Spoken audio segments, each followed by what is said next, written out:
Good morning to one and all present here. Today we have, yes, sorry. Good morning to one and all present here. Welcome to the second day of 1 week online training Atal Academy on 3D printing and design.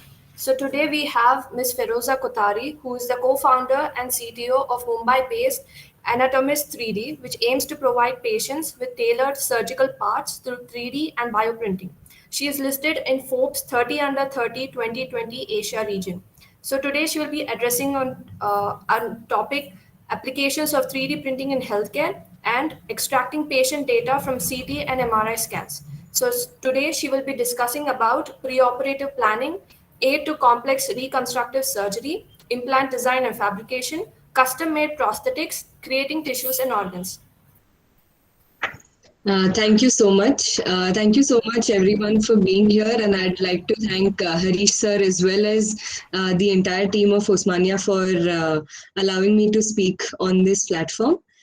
We have a good 1.5 hour today. So instead of talking too much, I'm going to be showing a lot of images. I'm going to be sharing a lot of experiences. And I also hope to make it as interactive as possible. So please feel free to ask me any questions that you all might have. I'll try to answer as much as I know. And if I don't know something, I can always come back to you with those answers. So with that in mind, I'm just going to quickly share my screen. Please give me a second.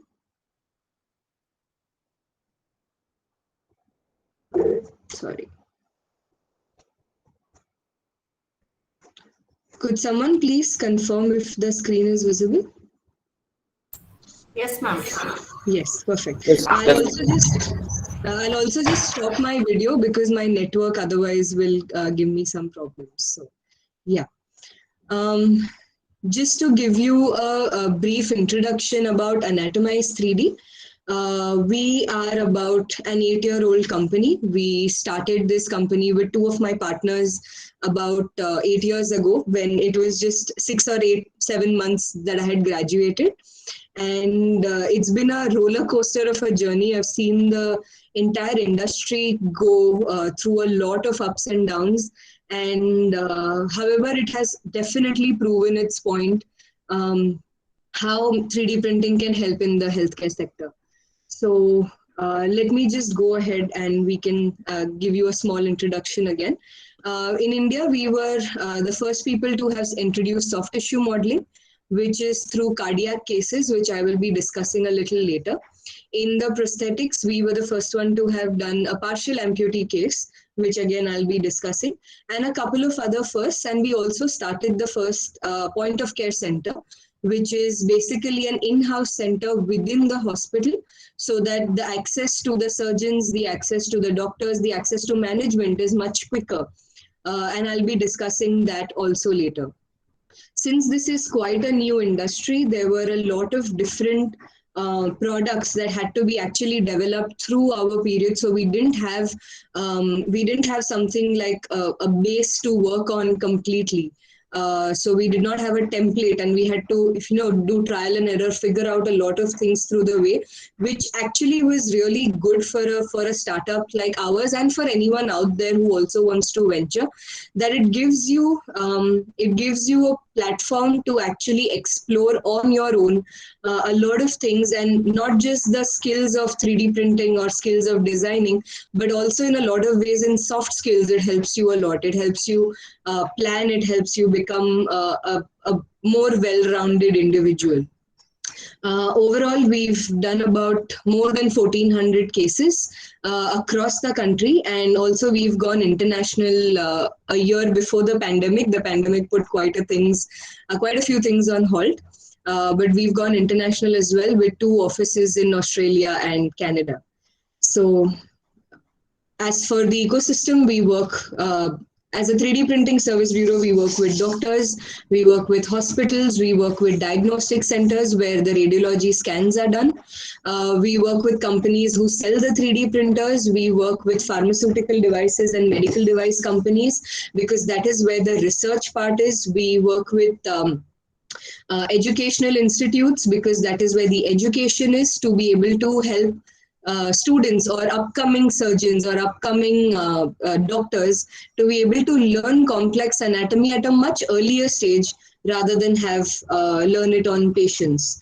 So that is one. We worked with pretty much every hospital that provides complex care to their patients, be it fractures, be it tumors, be it any kind of reconstructive surgeries, all of which we will be discussing a little bit later. Very, very important since this is a new field. And if you will check the curve also of how many publications have come out, just 10 years ago, there were barely a few papers. And now there are thousands and thousands of papers on how 3D printing can actually help in the healthcare industry. And we were fortunate enough to work with teams to contribute on with some of them. As a team, we are about 3 founders with 2 very, very important support systems, along with a team of about 30 engineers, out of which 2 to 3 of them are at the core level. And one of them will be speaking tomorrow as well on the different types of 3D printers and how those 3D printers individually can help in the healthcare system. So slowly we've been growing as a team as well.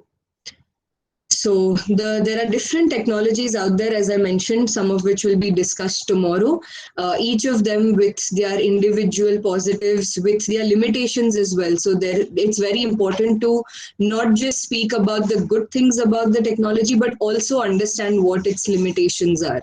Not every technology can be your full solution to anything that you're looking for. There always needs to be a combination of different things to be put together and then used to provide patient care. So all of this will be discussed tomorrow in terms of the technologies.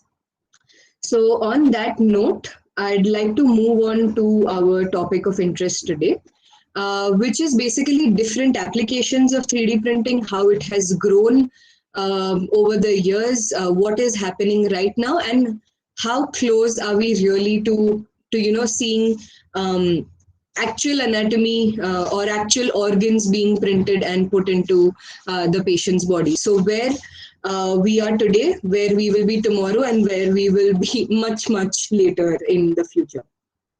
So as I said, I can speak on this topic for hours, but as I said, I'm going to be keeping this very, very concise. So the first thing that we are going to be discussing in say the next 15-20 minutes of this discussion is what is the reality. So what is it that we have achieved in the past, and what is it that we are capable of doing today? How is it that we are helping patients, or how we are assisting doctors to be able to give personalized care to their patients? The next thing is possibility. So based on what we already know today, what can we aim to achieve tomorrow? Everything that we have already done today, it builds a step for something that we can do tomorrow. So what is it that we can easily achieve without too many complications in the near future? And the last one is, what is our aspiration? What is the eventual goal that we are looking for that this 3D printing technology can help us with?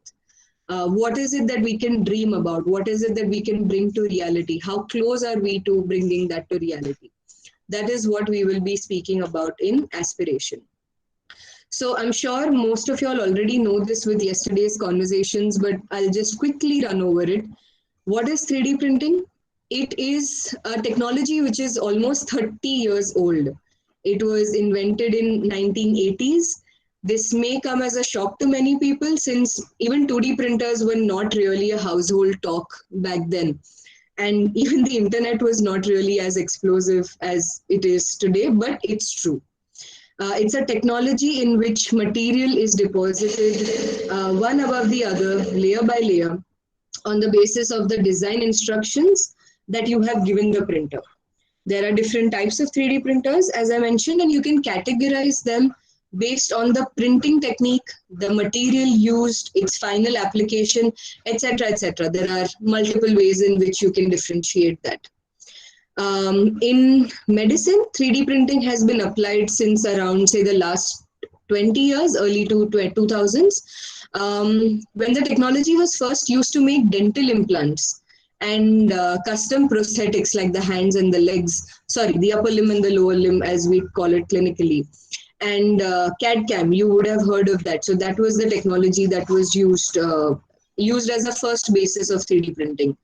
And as a surprise to many people, the first case in India also is about 15 years old in 3D printing.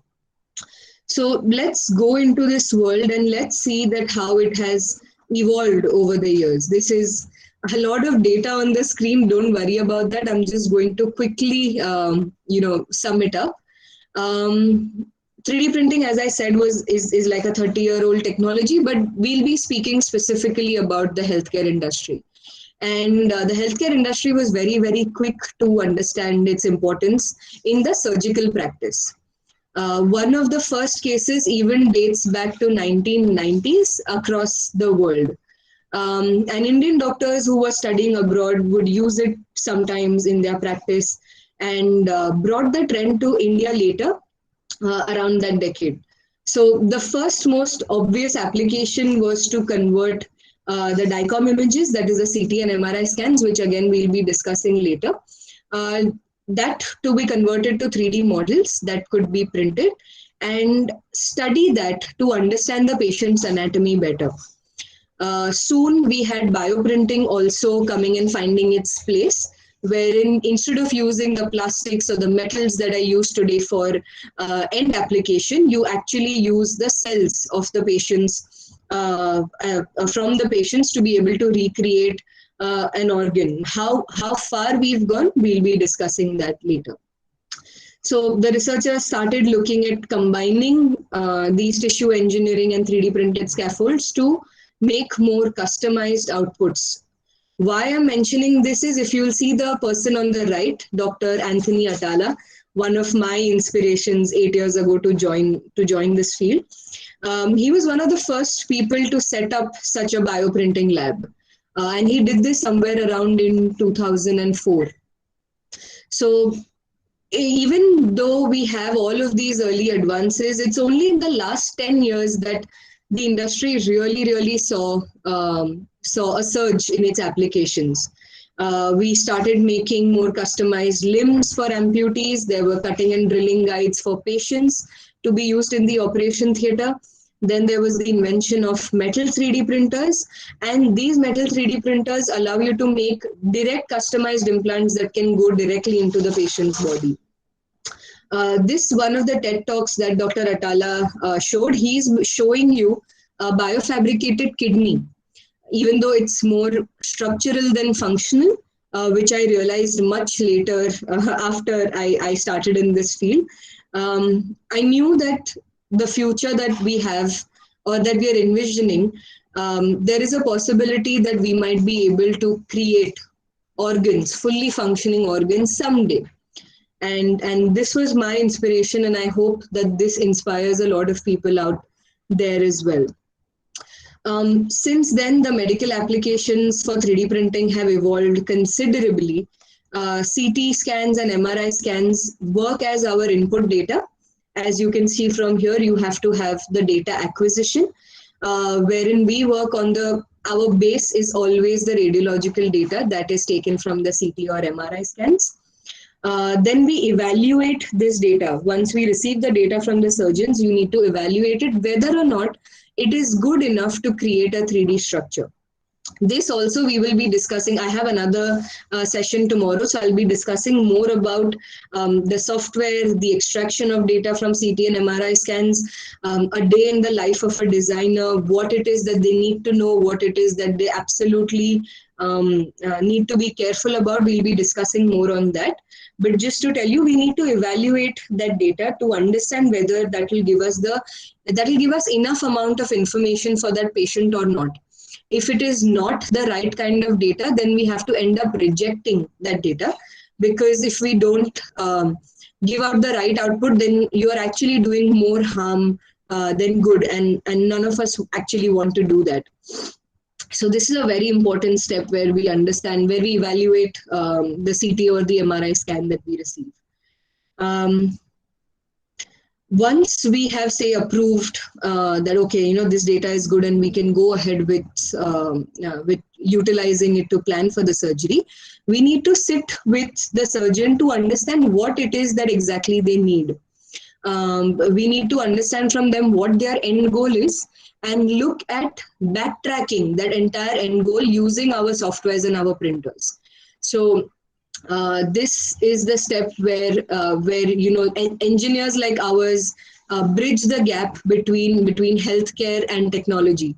So the doctors might not know all the possibilities that can be done. So discussing with them that we can do X, Y, Z, they don't understand printers completely.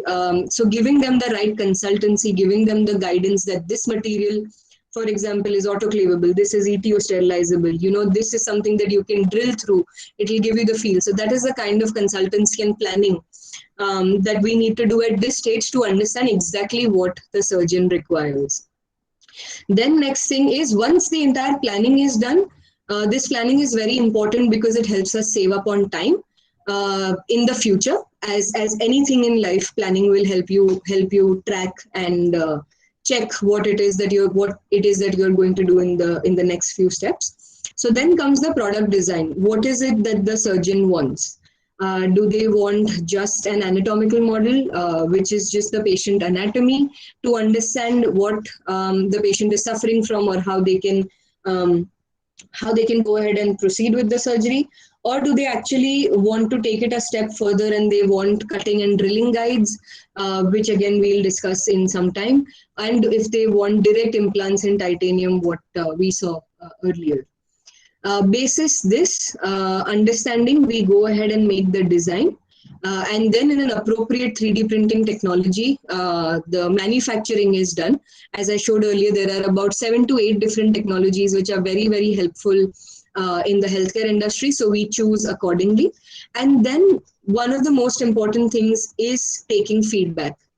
As I mentioned, this is still a comparatively very new industry. Knowing where we went wrong is very, very important, along with knowing where we went right. So that we don't repeat those kinds of mistakes again.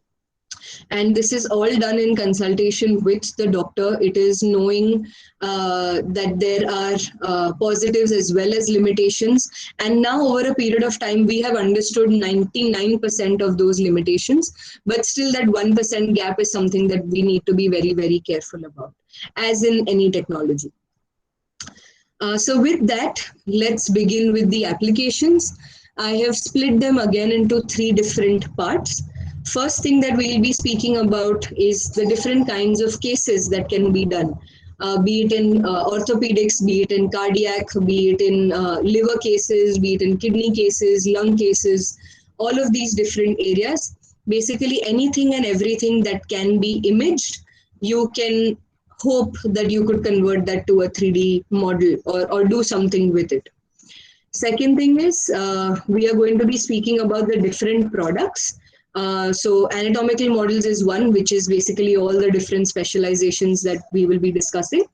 Then comes the cutting and drilling guides, which will majorly be, of course, for the bones, not for more soft tissue work.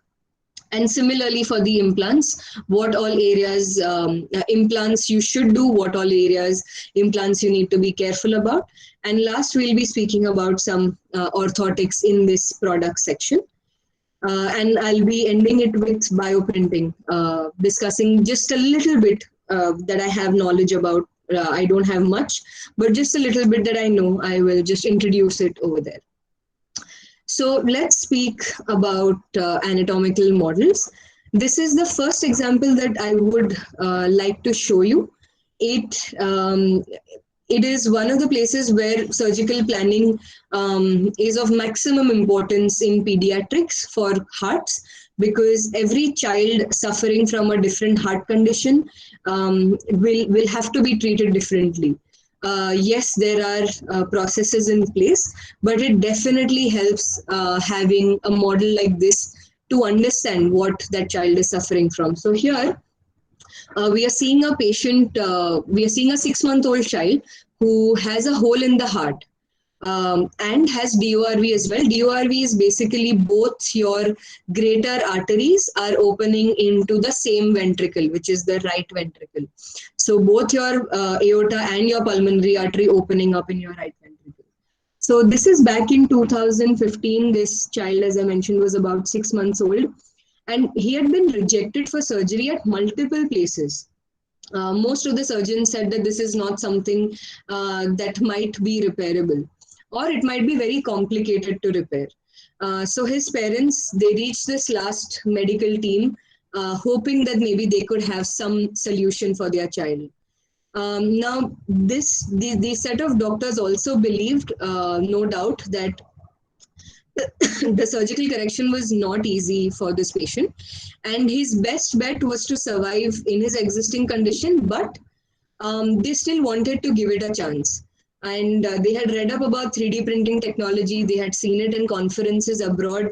But in India, there was no one who was really doing such kind of soft tissue modeling back then. Coincidentally, this is also the same time that I had started my journey and I had started exploring 3D printing. And I was approached by this medical team. I still hadn't done any case. I was just about 22 years old. We had a lot of discussions about the data. We understood the parameters that we might require to extract good quality data from. Of course, I didn't know this. It was the doctors who helped me out a lot in understanding this entire process of what data would give them all the information that they require. And once we had all of this in place, that's when my design procedure began. With their inputs, I made the design, we perfected it, we gave multiple 3D models to understand which model is giving us a better output. As I mentioned about different technologies being there. Even the doctors were not sure what to expect, but it was a risk that everyone was ready to take, at least if it would give the patient a longer life. So with the inputs that we received, the surgeons also started studying the model, and they not only realized that a surgery is possible, but they also chose to opt for the most difficult but the best corrective surgery for that patient, which would ensure that the child would live a better quality of life as he grows up. And I'd like to say that it gives me a lot of happiness that now, 7 years later, this child is doing really well. And it was worth, if one extra model would help many such children out there, then it is something that definitely we would want to pursue. And that's how we started with our first case. So this basically helps such kinds of anatomical models, be it in heart, be it in bones, be it in kidney, liver, etc.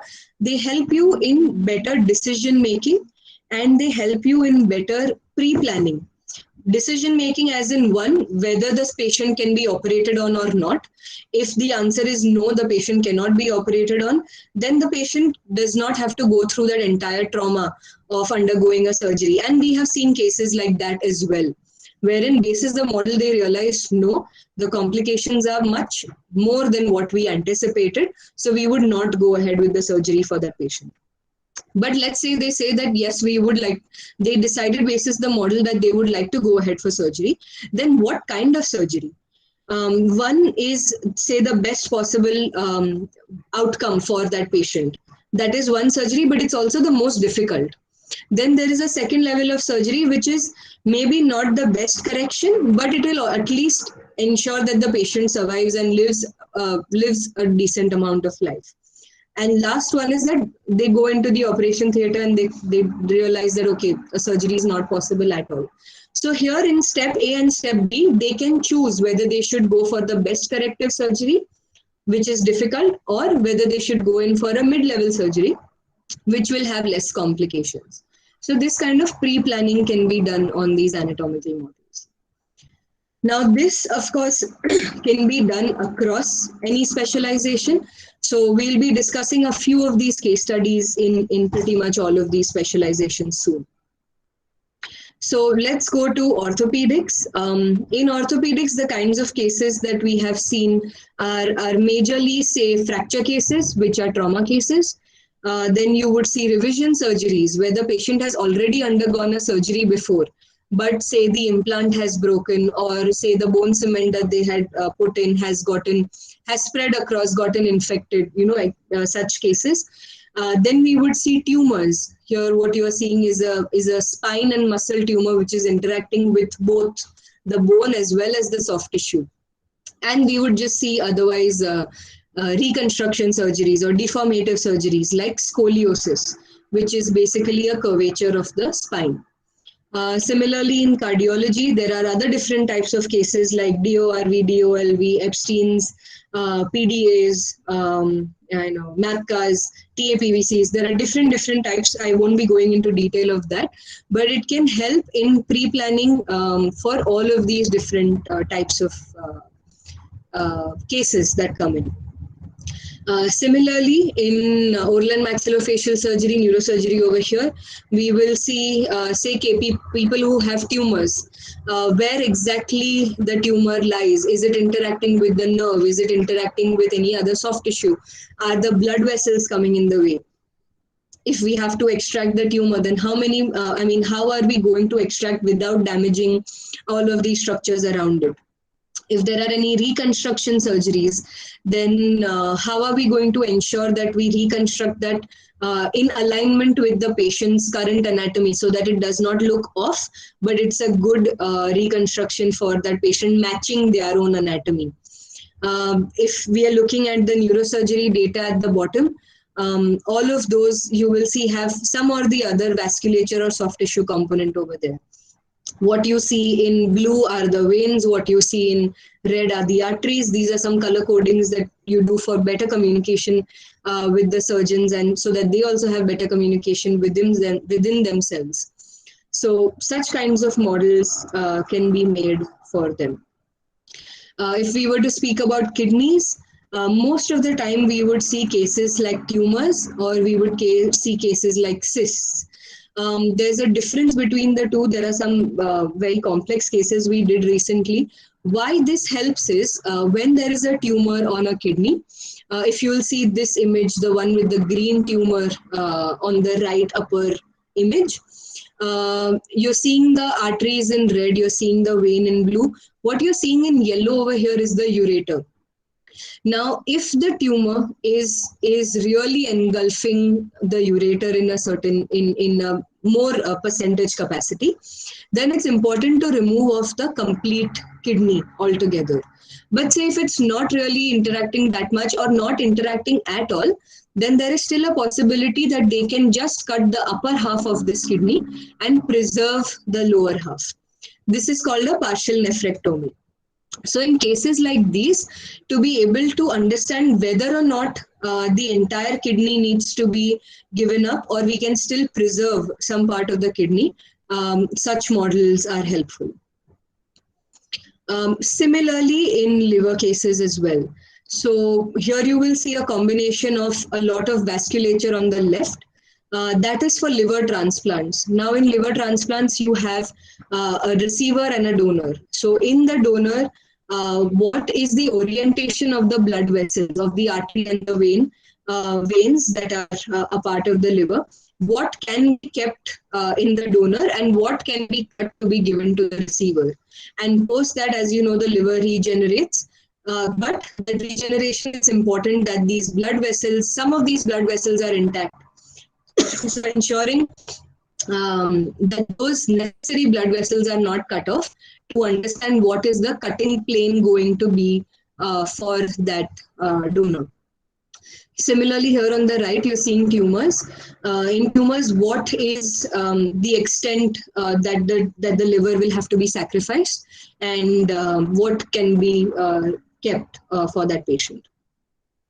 Similarly, for the lungs as well, cardiothoracic and the lungs. So you're seeing very, very huge tumors over here, which are resting very close to the blood vessels.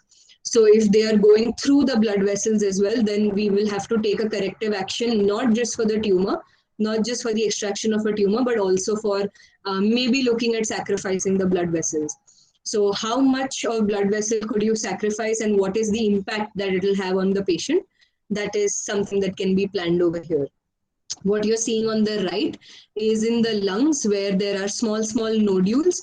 But I mean, I'm sure everyone understands with the COVID pandemic affecting the lungs the way it does, even the smallest cavitations or even the smallest nodules or lesions or tumors can have a big impact. So this is something that can also be planned. Similarly, over here in the trachea, you are seeing a small tumor at this point. And over here, you're seeing a pre-op and a post-op reconstruction for that same patient. So in the pre-op, how there was a small nodule over here which was removed, and there is a thinning of the trachea. So using a stent, how it was corrected, and now what are the dynamics of the airflow going through this. All of this can also be seen in studies for pre-op and post-op reconstructions. Those were individual sets of anatomies that we saw. Now here you also have the possibility of recreating full-blown organ structures. If I show you this one on the right, say for example, this is by far the most complex case I think at least we have done as a team. What you see here in semi-transparent or white is the lungs. What you see, this really big, huge thing in cream are the two sets of tumor that the patient had. Over here is the heart. These blue are the veins, red is the artery, green is the trachea, and behind there is an esophagus which you can't see, and brown is the muscles. And within the lung also there are small nodules, which if you go closer to the model, you will be able to see where those nodules exactly are. This we had to work on 3 MRI sets of that same patient, design separately on all 3 of them, combine all 3 of them together, and then ensure that positions are maintained. The printing process in itself, just the printing process took about a week of continuous printing, and then the post-processing another few days. So this was by far the most complex procedure. Now you might ask why we needed to do this. One very simple answer, that it's a very big tumor. But secondly, the doctors only had a 30-minute window. If any of you follow Gray's Anatomy, then you would have seen such cases over there where they're practicing on these models. So the surgeon here only had a 30-minute window to ensure that the tumor is completely removed, because there are so many blood vessels around and they did not want to damage the blood vessels. So they practiced on this model to ensure that it is done within the 30-minute timeline. Next one is again in more soft tissue work, which is for breast lobes. Here, wherever there are lesions within the breast, since it's a soft tissue, deciding which angle to go in can sometimes get very crucial, because inside it all looks the same. So you have to map it outside to know exactly how distant it is from the surface of the outer skin of the breast. And then while you are going inside, you're going in the right direction, and you're pointing out to the right locations and not damaging the other structures around it. Similarly, over here in gynecology, what you're seeing here, I've just kept the pelvis floor over here for reference. This is a really huge uterus with very big tumors inside, fibroids inside. To give you a number, there are about 13 of them over here. So this one is the biggest, yes, but there are again these small ones. Now these are done through robotic surgery. When you do it through robotic surgery, you need to know exactly where the location is, how far they are from the uterus wall, how big they are, and in relation to one another. So say I've gone in from here and I found this fibroid, and say to the right is another fibroid, then I will direct the robot into this direction so that I don't damage any other areas, and I just look at these. Sorry. So now with all of these different specializations that we saw, one of the most obvious applications or extensions of the applications comes across that we realized was training models. Now we know, if any of y'all have seen the movie Munna Bhai, there is this one cadaver in the middle and there are 40 students surrounding it. Most of them can't even see what is happening inside. And generally you will find normal anatomies to be dissected over there. So when we are going higher up in our training, as doctors, as they're going higher up in their training, it's important for them to know not just the normal anatomy, but also complex anatomy, which of course they do with their supervisor doctors, and they go ahead and they attend these surgeries. But given a chance to practice, it would help them improve on their skills as well, on directly, instead of doing directly on the patient. So we make these different kinds of education models, which are all unique, which are all complex, which let them practice on these models firsthand. And it's not just that one model is for 40 people. If we have done the design once, then we can just make 40 copies of it. And everyone gets a model to work on and to practice on and get that hands-on training. If it's a heart, if it's a soft tissue model, you make it in flexible materials. If it's a bone, you make it in drillable materials. If it's a combination, then you work around combination of materials and try to give them that experience as close to it as possible. As I said, there are some limitations to the technology as well, which is that it cannot completely 100% mimic the structure, not the structure, sorry, the feel of your actual physical anatomy. And our body is a very complex, very well-oiled machine, and it's very, very hard to, to break through materials in your body. But here we might see chances that materials might break. So there is that gap, but that gap would be, say, a gap of 15 to 20%, not more. So it's still better than not having models to work on. The next thing we will discuss is that on osteotomy guides. This is the next step, wherein we are taking the step further and creating jigs for the patients, which the surgeons can use to put it onto the patient anatomy and make the cuts. So this is a case of ortho-oncology, wherein the patient had a really huge tumor in the hemipelvis, as you can see.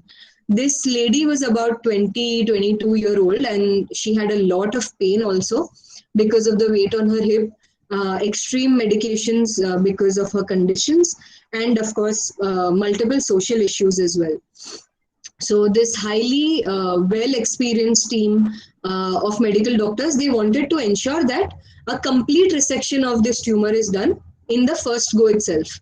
Now, considering the size and the location of the tumor, it would have been a tedious task to locate the resection planes and ensuring that the complete tumor is removed, and that too accurately. Another situation could have been that they would have cut off more bone than necessary.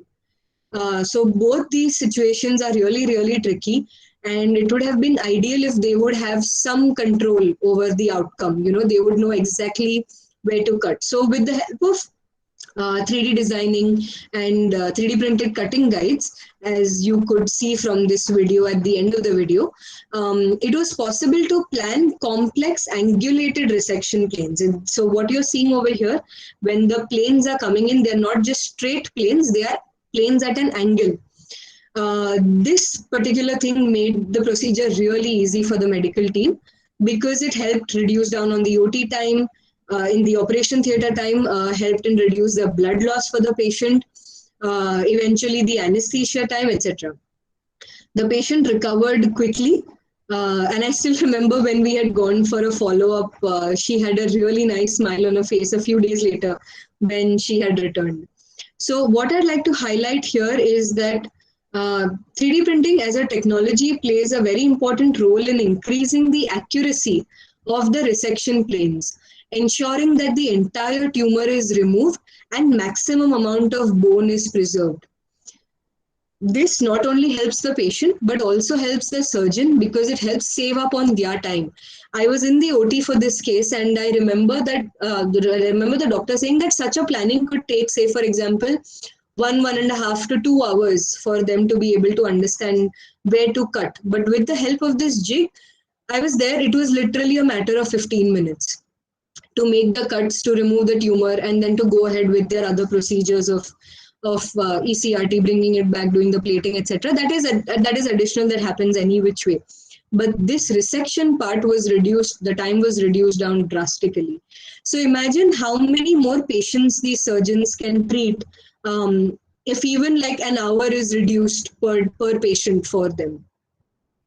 So here are some different examples of similar cases wherein you have a jig for a pelvis tumor, similar to a previous case, but that can be then extracted to other, say, this one over here is a scapular tumor, that is your collarbone. Then you have for the femur, that is your leg bone. And for scoliosis, this is something that we have a provisional patent for as well. Scoliosis, which is a curvature of the spine. Here, to correct the spine, they need to put screws into the vertebrae through the pedicles of that patient, and then through the screws they put a guide wire, and then they pull the guide wire to correct it in a straight, as close to straight position as possible. Now, while the patient is sleeping and their back is facing upwards, it's very difficult to see these pedicles in here. So most of the doctors, they are well experienced and they can go ahead with this surgery. However, with the help of these jigs, they can get direct guidance so that they don't have to continuously check using intra-op x-rays whether the direction is right or not. And two, when there are some very, very complex curvatures, they might feel the need to not touch it. So if we have done the planning on a 3D model before the surgery and given them such jigs which sit onto the patient anatomy, then they can feel confident to go ahead and touch those very complex curved vertebrae also. So we've had doctors tell us that because of such jigs, I mean, without the jigs also, they would have done the surgery, no doubt about it. But because of the jigs, it allowed them to touch complex areas and get 100% screw insertion, guidance. So that is where something like this helps. And all of this is patient specific, designed on that patient anatomy itself. The next thing is osteotomy guides. Another thing for osteotomy guides is for tumors. So say if this is a very huge tumor on the skull, this is a smaller tumor on the skull, but to be able to mark out exactly how much needs to be cut and then providing a customized fitting implant for that particular patient. So it could be in the form of an implant bone cement mold, wherein we create the implant and then you create a negative of it. The bone cement, the surgeon itself in the bone cement, they will mix it in the operation theater, make it a nice liquid. They'll pour it onto this, and then this particular part will be used to compress onto the lower part. And after 15 to 20 minutes of its solidification period, what you are left with is this implant over here, which is, as you can see, the thicknesses, they match the patient's thicknesses. I mean, if I had a 3D model, I would have shown it to you better, but you can design it in a way that it exactly matches the contours of that patient anatomy. So you're not only planning how much to resect, but you're also giving something as a proper fitment in against what you are removing. So this is one of those examples. Now coming to titanium. This is where we are creating direct 3D printed implants. We have our partner and our collaborator named Incredible, who does the manufacturing for us in for the titanium ones. So here, as you can see, there are different types of cranial implants. Here you're seeing a frontal implant. Here you're seeing a sagittal implant, which means of the side. Here you're seeing a combination of frontal and sagittal.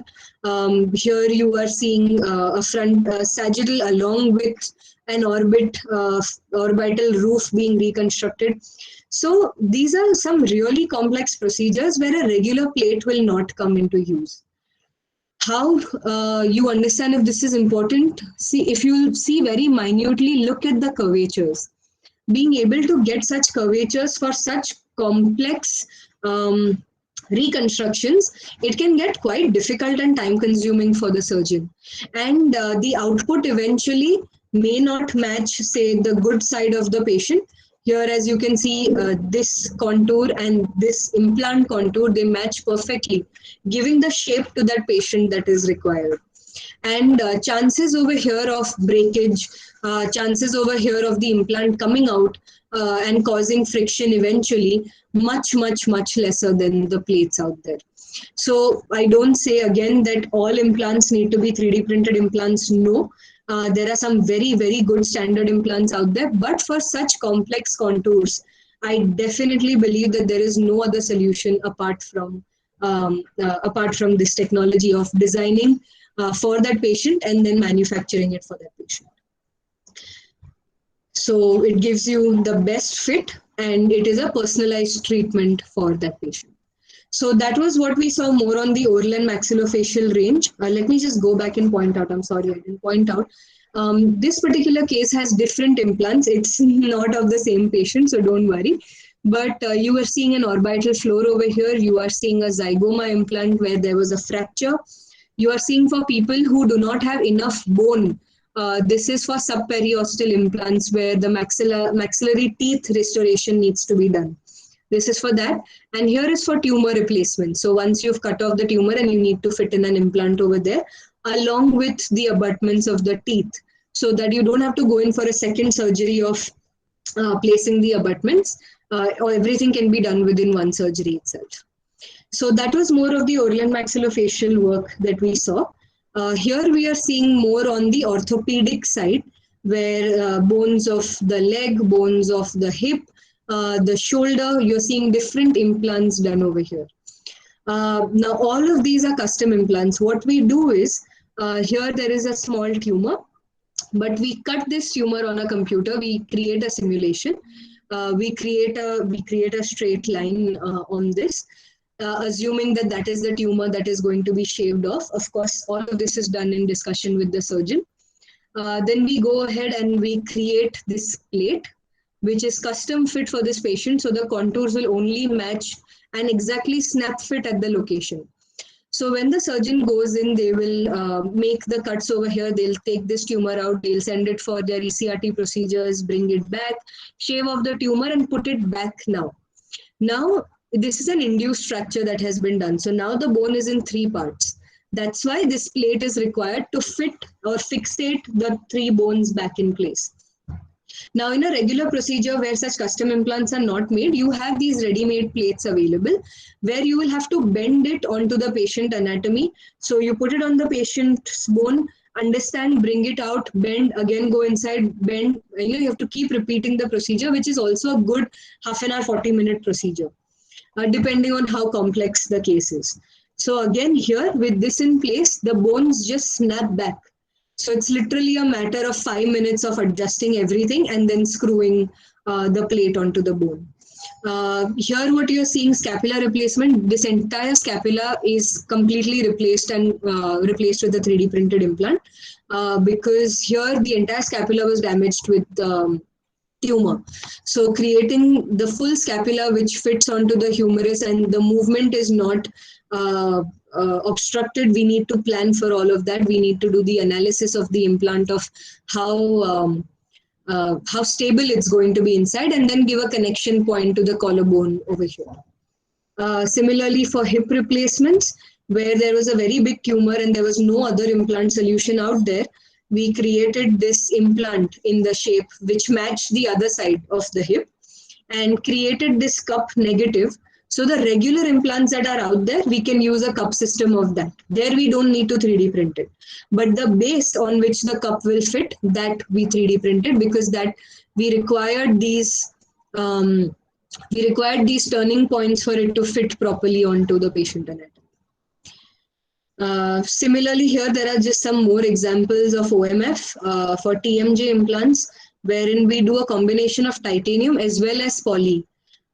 So both these parts are a combination of 3D printing as well as CNC manufacturing to give that cross that gap, where in 3D you cannot have this metal on metal, so you need to have a polymer on metal to fit properly. So these are the kinds of corrections that we show, that you make the cut over here and then we rotate it around by say X number of degrees. And this is the correction that you will receive. This is the bite that you will receive, the occlusion that you will receive. And the planning is done and reverse calculated accordingly. Again, highlight is just that it has the best fit and personalization. The next thing we have is of custom prosthetics.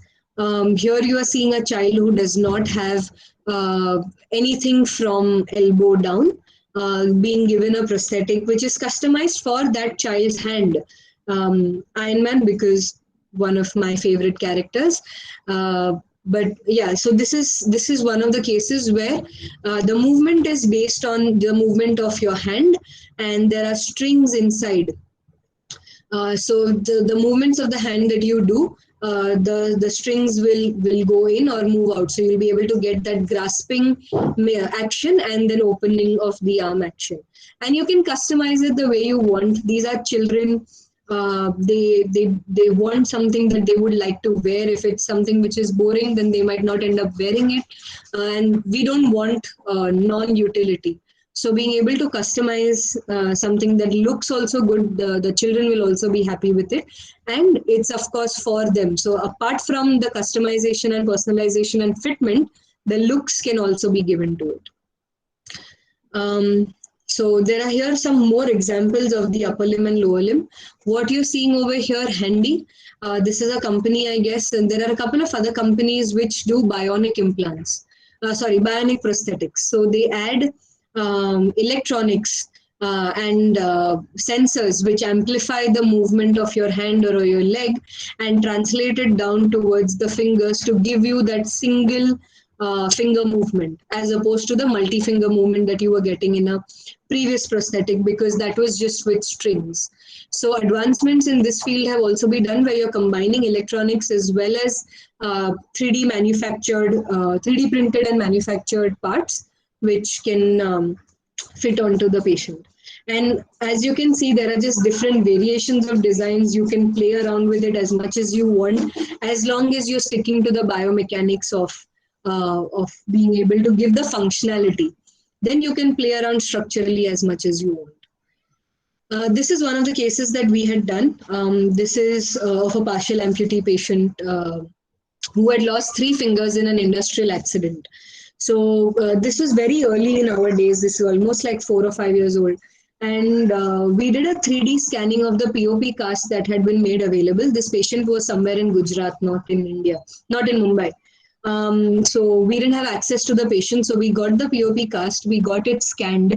And in that scanning, we used a system that was available online, the one with the strings that I'm talking about. And we modified it to fit that patient's hand, and we made the cuts necessary to give freedom to the thumb and the last finger for it to fit. And then we printed it in, say, a skin color model, tried a lot of permutations, combinations to make it work. The patient was able to do something as simple as maybe hold a pen or maybe pick up something very, very lightweight. But one of the limitations here is that it cannot really pick up very, very heavy structures. So in fact, I would put a limit of say 1.5 kilos, nothing more than that. So maybe this is something that I think the industry as a whole needs to work on eventually. However, in custom orthotics, that might not be an issue, because in prosthetics, you are actually building something which is a replacement part. Here, you're giving a supportive structure. So when you're looking at supportive structures, patients, they use those POP casts that you would have seen earlier, which are really, really bulky. They are heavyweight. They are completely covered. You have sweating inside. You are itching inside. You can't really go and take a shower with those on. 3D printed orthotics have actually helped, move on from that era. And you can make really nice, lightweight, open air system designs, which can be used onto the patient, so that it can take away all of these different problems, day-to-day problems that the patient might face. And also, of course, still remains that you're customizing it, you're designing it the way you want, you're making it fancy. All of those things are, of course, there. This is something that is very, very close to my heart. This is probably orthotic we do. We don't do the other orthotics and prosthetics anymore. We are more on the surgical side, but this is something that that we wanted to continue. So these are children who are at the age of say 3 to 6 months, who have a deformation in the skull, and because of which their brain is also not allowed to grow in a proper way because of that deformation. So they have to either undergo surgery or they have to undergo correction for their skull shape. In either of these cases, we make these helmets for them, and we try and make it prettier as per what their parents tell us. And these helmets basically put pressure on the areas where we want the skull to change to be pushed inside, and they release pressure from the areas where we want the skull to grow. So it's basically a remolding therapy that is given to the child to allow for the skull to take a particular shape so that the brain inside also is not affected in its growth period. So the children wear it, say, for about till the age of 2 years old. Beyond the point, the sutures fuse, so it will not have any effect. But until then, this is a therapy that is given to children. This is a very, very, very nice example I'd like to show that we did in veterinary. And here, this particular parrot, if you'll see an African grey parrot, these people are very chatty, very attention seeking also. And because this parrot was not getting a lot of attention, he was eating his own wings. And you can see over here that on one side, he's just chipped off all of his wings. So this pet parent came to us and they said, please make something around the neck that can, allow him to not bend too much, but of course it's comfortable enough to wear. Now, this person, this parrot, broke it. He was so strong that, and this is a material, trust me when I tell you, this is a surgical guide material. We use this in operating theaters where surgeons are cutting onto bones. And this can survive drills, this can survive saws, it can survive most of those things. This guy was strong enough to break this entire thing. So then we went ahead and we made it in an engineering grade material, which are basically used for airplanes also.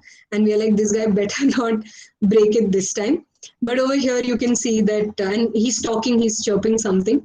And you can see over here that this one he was not able to break.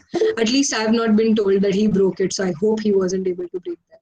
But yeah, this was very, very interesting for us to do. We were really excited to execute something like this. So with that, all of those interesting applications, one of the other things that I'd like to speak about is that of the coronavirus. And this is something that has haunted all of us for the last almost 2 years. And the 3D printing industry was very, very, very forthcoming to come up with new ideas, to come up with new things that can just help the manufacturing sector, because the usual manufacturing sector of injection molding, CNC manufacturing, vacuum casting, they were really under pressure to be able to make because they didn't have that much capacity, and we were suddenly loaded with so many requirements of face shields and eye gear and straps and everything.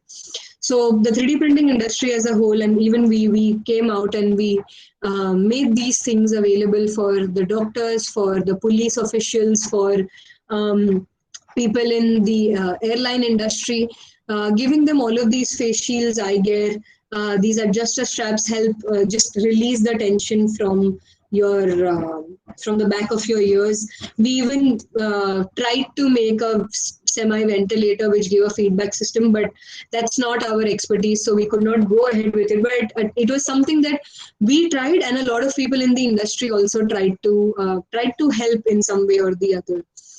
What we did make successfully was these oxygen hoods, these stents, which are given to the patients who are suffering from COVID, where their oxygen levels are really dropping very low and they are on high requirement of oxygen support from the HFNC machines or the CPAP machines.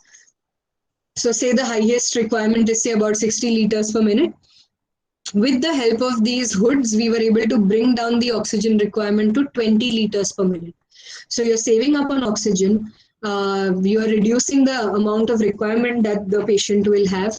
It is a completely closed system, so the healthcare workers around are not really affected by the virus that is being let out by the patient. There are filters attached to this machine, and generally the thing that is around the nose, the nasal. Sorry, the NIV masks that you have, they are not very comfortable to wear. So such hoods, when it's open and it's it's allowing you to breathe better, it's creating an oxygen environment around your entire face and not just your nose. So that way you're capable to retain more oxygen within the hood and use less from the machine. So this is something that we had made. So now quickly, I will run over what are the challenges we have. The challenges we have are the turnaround time. We need to be quick, but even the quickest that we are able to do right now is about 24 to 30 hours. Wherein maybe in many emergency cases, in many trauma cases, that might not be. We need to still bring it down further. So this is something that we really need to work on. Raw data uniformity, as I mentioned, the data needs to be really proper for us to be able to make a 3D model out of it. Otherwise, we have to reject the data. Technology access to clinicians. As service bureaus across the country, we are located at certain places.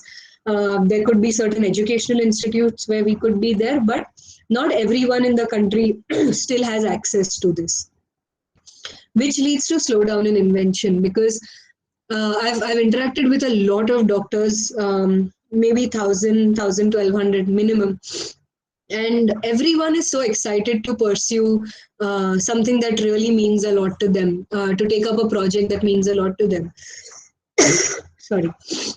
And in some way, 3D printing may or may not be able to help them with that, but at least it's something that they would like to try.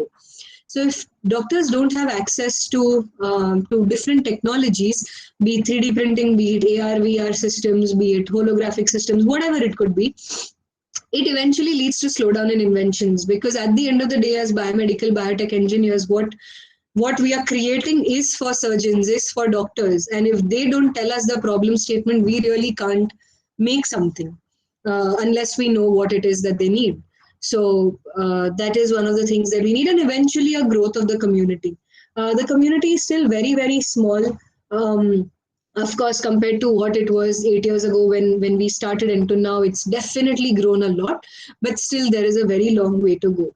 So now for all of this, there is a very simple solution as well. We have about, we have about one doctor in 1,000 people. We need about one doctor in 1,600 people as per the WHO norms. Most of these doctors are in urban areas, and we are a very big population of about 1.3 billion people. So with this, keeping in mind, we need to use this technology to make healthcare services easier, faster, and more precise, so that all of these doctors can, the medical community, they can help their patients locally and do it much faster and be able to treat more patients. So this is to that problem statement for the doctors. This is 3D printing turns out to be a small solution. But for the challenges that I was mentioning earlier, sorry, one of my slides went up and down. We require point of care centers to be there. Now, what is point of care centers? It's basically having all the requirements of a 3D printing service bureau lab like ours within a hospital itself. So it is setting up the designers in-house who are well educated, well trained, well experienced within the center. It is having the 3D printers within the center. It is having access to doctors.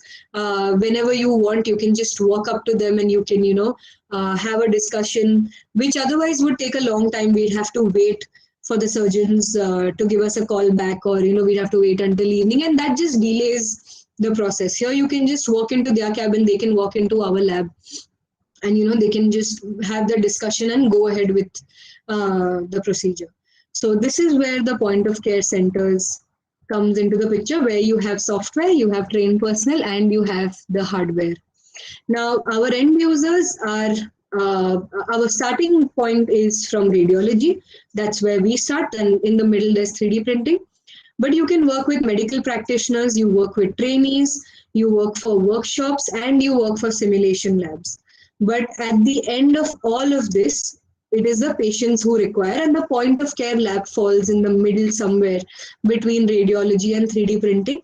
And down the line, it helps at the end of the day the patients. So how it we have about 3 to 4 odd centers in different formats across the country, where we have our designers stationed right there. We have the printers and everything, and we have direct access to the patients. We do have a lab at Apollo Hospital in Hyderabad. So people out there who, if you'd like to visit locally, we have a lab where you could visit and you could actually see that thing going in action. So what this in-house setup helps us with is that it helps us standardize imaging.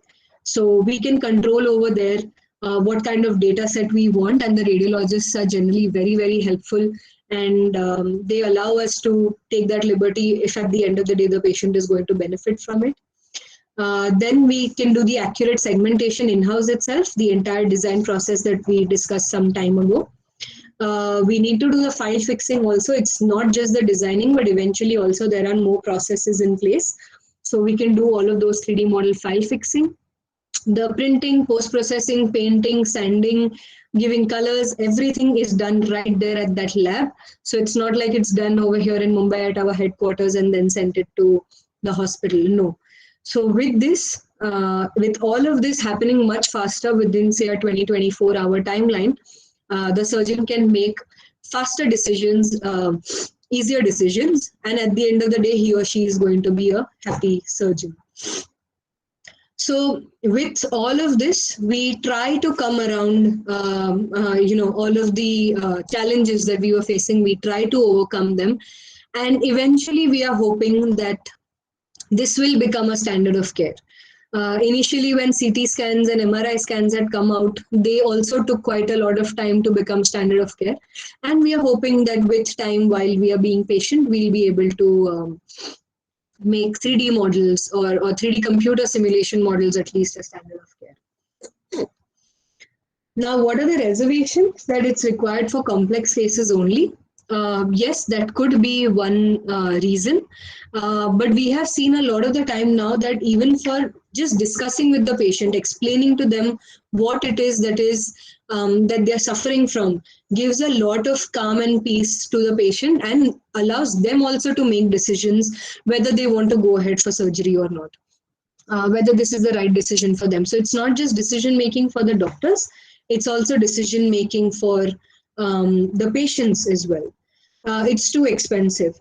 Not really. I mean, with the kind of benefits that it gives you, it helps you reduce down on OT time, it helps you reduce down on your blood loss, your anesthesia time, your bed charges, you recover a day faster.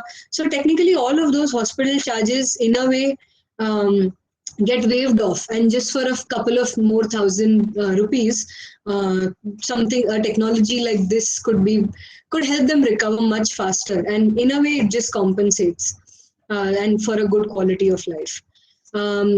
People might say that they don't have enough cases, but it's important to have such a technology around for when they do have such complex cases. We don't know how to use this. That is fine, because such point of care centers, people like us are always there to guide. People like you all are always there to innovate new things, come up with things to make it faster, easier, better, and that can always be translated into more user-friendly devices as well. Which printers to choose, which softwares, everything can be provided by people like us. Complete guidance can be provided to people. So this is what we are. We provide these one-stop solutions to the software, to the hardware, to the applications, how to use it, how not to use it, providing all of these different things. Software demonstration I will be doing tomorrow.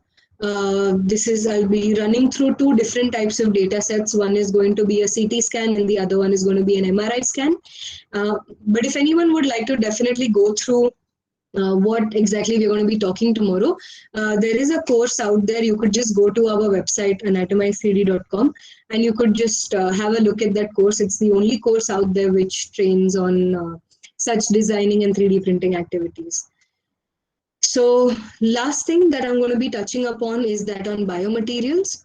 Uh, Biomaterials are basically, instead of using the titanium implants that we have, you can work on materials like PGLA, PLA, just to create scaffolds out of them.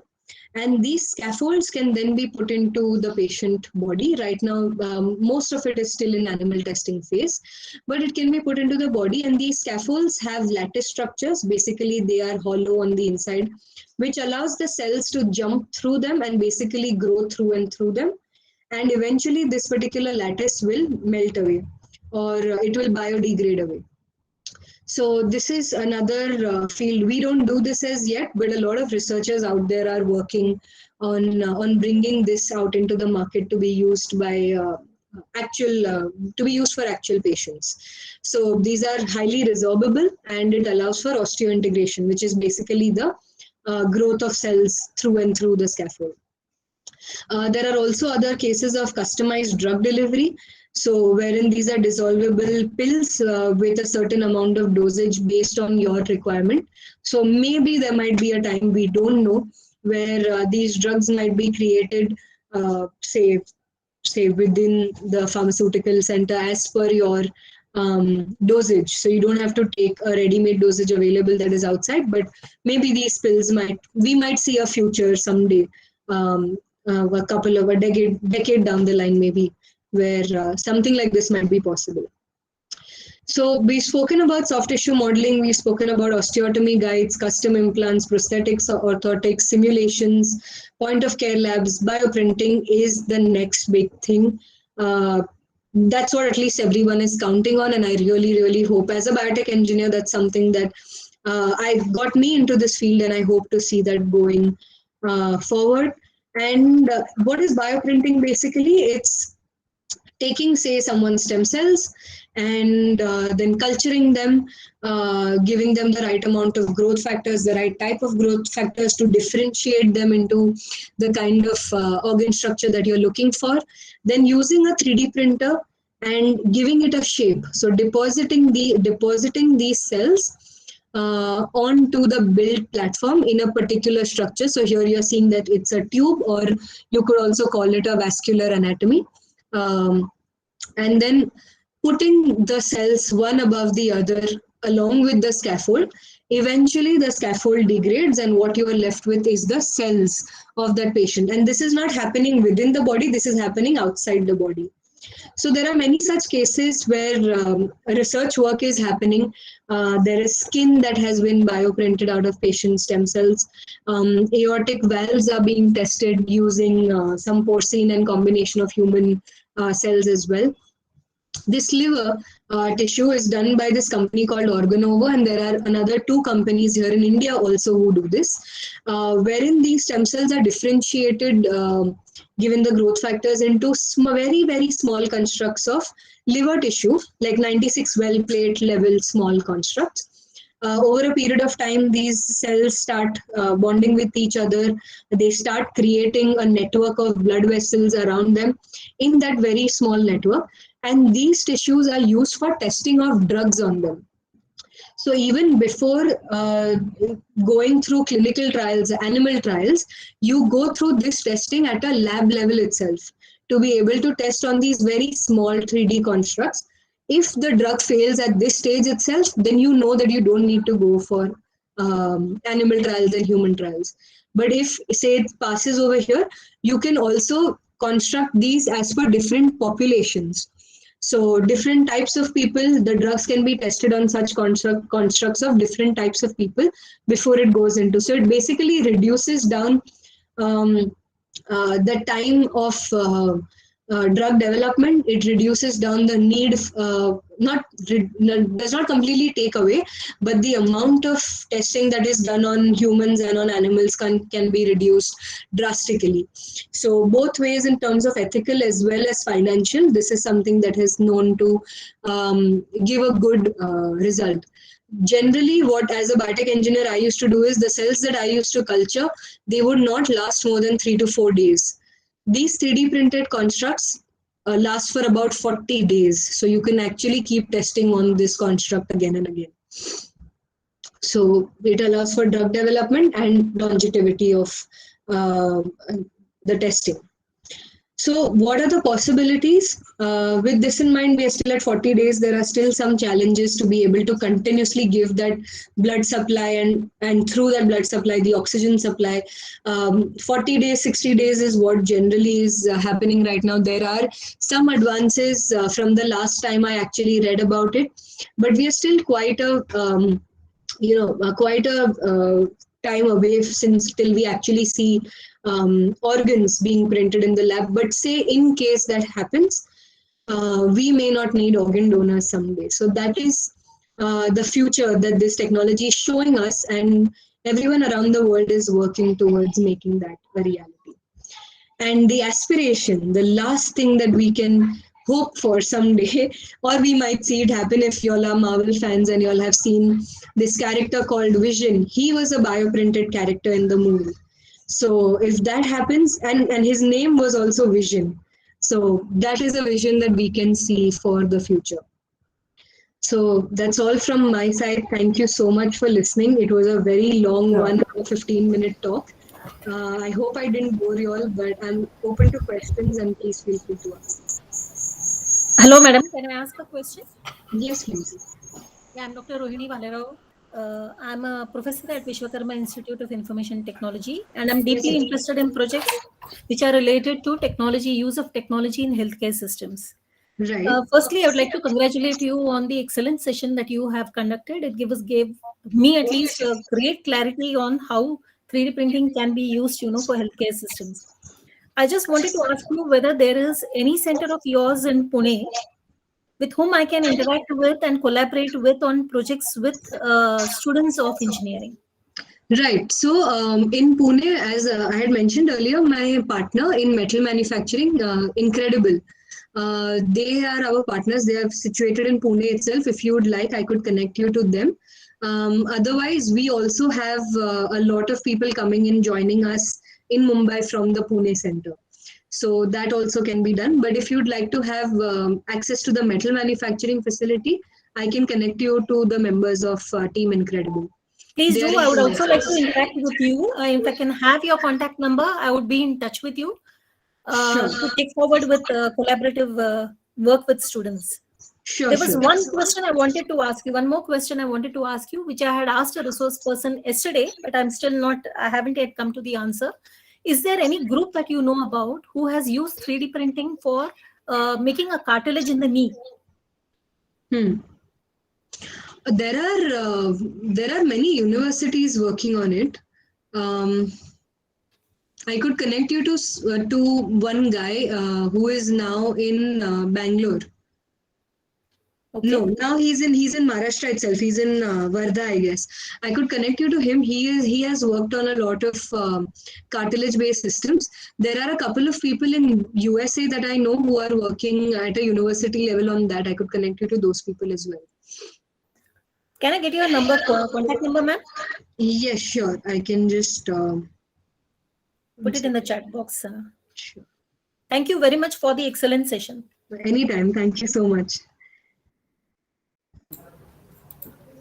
Any more questions from the participants? Excuse me? Yeah, Usha, you can continue. Yeah, yes. You can ask. Ma'am, first of all, I would like to congratulate you for the wonderful talk. It was very thought-provoking and very informative also. Like exactly, you have shared a lot about your work, which you have done in various areas and all those things. My question is towards the TMJ implants. Is there any specific reason why we specifically go with the titanium for 3D printing? Yes, so TMJ implants, there are some available out there as well. As I had mentioned also that not everything will require a 3D printed implant. But in TMJ, say for example, if the extent of degradation is very, very high, as opposed to what was there, in the standard implants, and also to get the movements. So as opposed to the natural, the existing 3D printed, the existing non 3D printed implants that we have, there is a restriction in the movement. There is a slight restriction in the fitment as well. So when you are making a 3D printed implant, you are able to exactly decide what kind of movement you want, the location at which you want to fit it, and also the distance till which it is going to fit onto the mandible. So not all places, you don't require it everywhere, but where you're resecting a major amount and where you're resecting the condyle as well, these are the areas where a 3D printed implant in TMJ could be very useful. Okay, thank you. And one other question is like to my knowledge, like the basic problem with the prosthetics and the implants is the loosening and the fixation problems. The conventional one, metallic I'm sorry, ones. for what? For what? The usual problems associated with the prosthetics and the artificial implants is the loosening and as well as fixational problems. Either it may lose or it may break. These are the routine problems where we say the success is not possible or the implant has been failed. So to what extent you can add or you can improve the success rate for the 3D implants in fixational problems? Right. So for fixations, why that fixation problem happens is when you're making those implants and they are standard implants, they're either slightly pre-bent or they are straight. So you're bending it to match it onto the patient anatomy, to match the curvatures of that. So if the bending is not completely accurate, which no one can do, which no one will be able to go 100%, then the fixation between the bone and the plate is still, say, something like this. So when you're trying to put a screw through this, if even there is some amount of movement, it can come out. With 3D printing, what happens is you're creating an implant which is perfectly matching onto the patient bone contour. So here it is completely snug fit. So that increases the success rate because chances of fixation coming out is not possible. In cases, say for example, where we have a CT scan 6 months old, and we've created an implant and there is a chance that the bone has grown over there, then our implants will also not fit. Then there will be fixation problems over there also. So if the data that we've received is recent, the patient bone anatomy, we are matching that, then fixation problems are removed. When it comes to breakage, the implants that are done with 3D printing are slightly thicker, which some surgeons approve, some surgeons don't approve. So that slight increase of thickness helps in reducing down the breakage. But say if the patient undergoes another accident, then there's nothing stopping breakage of a 3D printed implant or a custom implant. So that depends again on the severity of the collision that has happened. But otherwise, these implants don't break. Okay. Thank you for the answer. And one last question, ma'am. Regarding the stem cell culturing. So for organ development, any type of soft tissue, like you have the stem cells as well as the growth factors corresponding to that particular tissue, and thereby you start bioprinting it. That is the sequence. So just I want to get a clarity on the characteristics of the material. Like so my relation to biotech has been left 8 years ago. So I might not know much, but if you could if you could go ahead with the question, I could connect you to people who can help answer your questions. Okay. My major concern is towards the viscoelastic feature, because the soft, if you speak about the hard tissue replacements and the soft tissue replacements, the major difference where we can't exactly have a match with the artificial soft tissue is the viscoelastic feature. So if that characteristic is going to be improved using 3D printing, then it will give you good results. So how far 3D printing helps in increasing the that match, viscoelasticity match character? Okay, ma'am, I would not. I'm so sorry. I would not know the answer to that question accurately. If you could give me your email ID, or if you could take my email ID, you could send me that question. Or my number also I've pasted over here. You could say maybe send it to me on WhatsApp, and I can connect you to the people who will know more about this, who will be much more knowledgeable about this than me. Okay, ma'am. Thank you. Yeah, I put a mail to you. Yes, thank you so much. So once again, once all of you switch on your videos, please.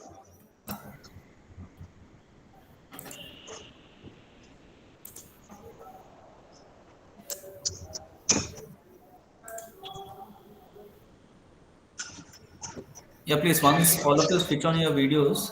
We'll take a screen. We'll take a screenshot. Please, all of you switch on your videos.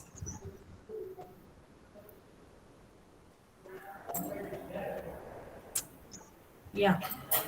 Yeah, ma'am.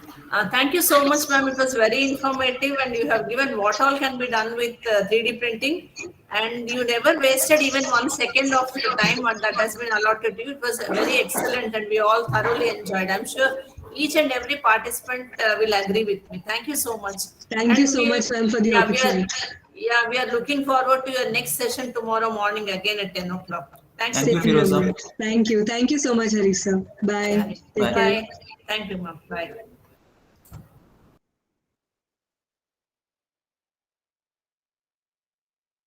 Okay, we will have a break for 15 minutes. Maybe we'll meet at 11:45.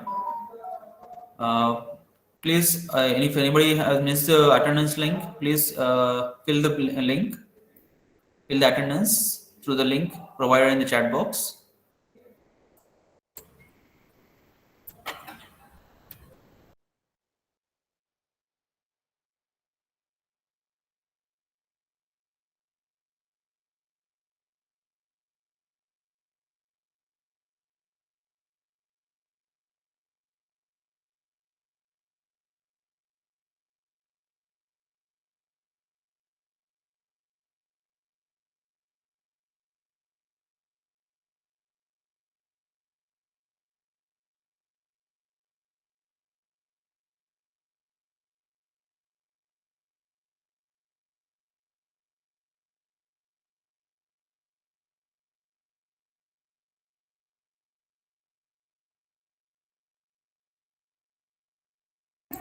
We'll meet for the next session at 11:45.